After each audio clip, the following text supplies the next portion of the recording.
ന്യൂസിലേക്ക് സ്വാഗതം. ഞാൻ ഷിബു റാവുത്തർ. വിദ്യാഭ്യാസ മികവിന് ആദരം. വിദ്യാർത്ഥികൾക്ക് മെറിറ്റ് അവാർഡുകളും മെമൻറ്റോകളും വിതരണം ചെയ്തു.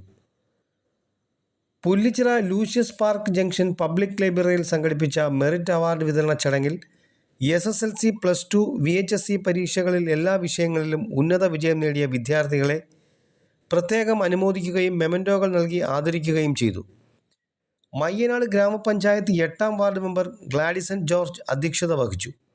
CDS ഷീജ വിജയൻ സ്വാഗതം ആശംസിച്ചു. Mayyanad regional cooperative bank board member retired ITI principal Shri Khaleeluddin ഉദ്ഘാടനം നിർവഹിച്ചു. ചെയ്യുമ്പോൾ അധ്യാപകൻ ഭയന്നാണ് ക്ലാസ്സിൽ നിൽക്കുന്നത്. കാരണം അധ്യാപകന്റെ നോളജിനേക്കാൾ കൂടുതൽ ഇപ്പൊ ഇന്നുള്ള കുട്ടികൾക്ക് നോളജ് ഉണ്ട്. കാരണം വിവരസാങ്കേതിക വിദ്യ മുഖേന ഒരു അധ്യാപകൻ ഒരു ക്ലാസ് എടുക്കുമ്പോൾ അല്ലെങ്കിൽ പഠിപ്പിക്കുമ്പോൾ നിങ്ങളുടെ വിരൽത്തുമ്പിലുള്ള നോളജ് യഥാർത്ഥത്തിൽ അധ്യാപകന്റെ പഠിപ്പിക്കുന്ന പാഠഭാഗങ്ങളുമായി കമ്പയർ ചെയ്താലും ആ തെറ്റുകൾ കണ്ടെത്താനും അതിനേക്കാൾ വളരെ അഡ്വാൻസ് ആയിട്ട് നിങ്ങൾക്ക് അധ്യാപകരോട് ചോദ്യങ്ങൾ ചോദിക്കാനും ഒക്കെ കഴിയുന്ന ഒരു കാലഘട്ടത്തിലാണ് നമ്മൾ ജീവിക്കുന്നത്.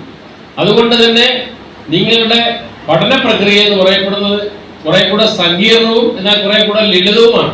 ഒരു തരത്തിൽ ലളിതവും ഒരു തരത്തിൽ സങ്കീർണവുമാണ്. അങ്ങനെ ഒരു പാരഡോക്സ് അതിനകത്ത് തന്നെ നിലനിൽക്കുകയാണ്.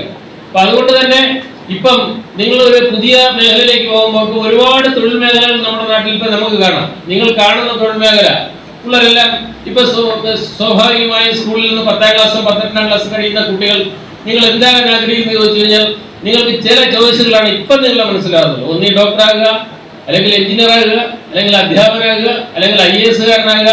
ഇങ്ങനെ ചെറിയ ലിമിറ്റഡ് ആയ കാര്യങ്ങളാണ് ഉള്ളത്. പക്ഷേ അതല്ലാതെ ഏതെല്ലാം മേഖല നിങ്ങൾക്കറിയാം? ആർക്കെങ്കിലും പറയാമോ? കുട്ടികൾ പറഞ്ഞാൽ മതി. ഒരുപാട് മേഖലകളുണ്ട് നമുക്ക്. ഏതെല്ലാം മേഖലകളുണ്ട് മോളെ? വിദ്യാർത്ഥികളുടെ കഠിനാധ്വാനവും മാതാപിതാക്കളുടെയും അധ്യാപകരുടെയും പിന്തുണയും ചേർന്നാണ് ഇത്തരം നേട്ടങ്ങൾ കൈവരിക്കുന്നതെന്ന് അദ്ദേഹം പറഞ്ഞു. ചടങ്ങിൽ സംസാരിച്ചവർ പുതിയ വിദ്യാഭ്യാസ സാഹചര്യങ്ങളെയും സാങ്കേതിക വിദ്യയുടെ വളർച്ചയെയും കുറിച്ച് വിദ്യാർത്ഥികൾക്ക് ബോധവൽക്കരണം നടത്തി. ഡിജിറ്റൽ ലോകത്ത് അവസരങ്ങൾ ഏറെയുണ്ടെങ്കിലും സാമൂഹിക മാധ്യമങ്ങളും ഓൺലൈൻ പ്ലാറ്റ്ഫോമുകളും ഉപയോഗിക്കുമ്പോൾ സുരക്ഷിതമായ വലയങ്ങളിൽ ജാഗ്രതയോടെ മുന്നോട്ടു പോകേണ്ടതിൻ്റെ ആവശ്യകതയും അവർ ചൂണ്ടിക്കാട്ടി.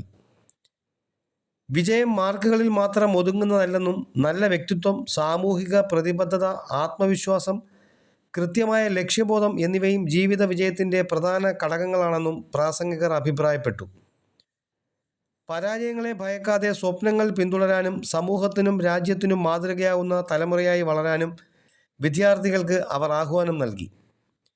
പരിപാടിയുടെ വിവിധ ഏകോപന പ്രവർത്തനങ്ങൾക്ക് retired technical high school principal KP Ajilal നേതൃത്വം നൽകി.